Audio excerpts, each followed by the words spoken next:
మనుషుల్లో ఈ వికృత ఘోష లేకుండానే కళ్యాణ నరసింహుడు ఇక్కడ వెలసింది.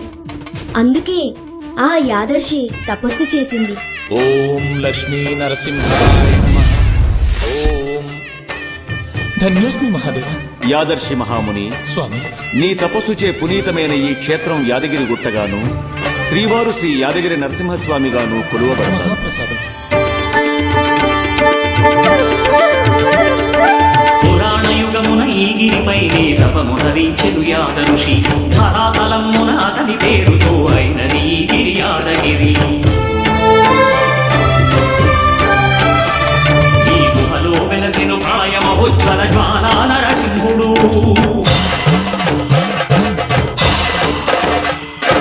భక్తాభీష్టములన్నీ తీర్చే లక్ష్మీ నరసింహుడు.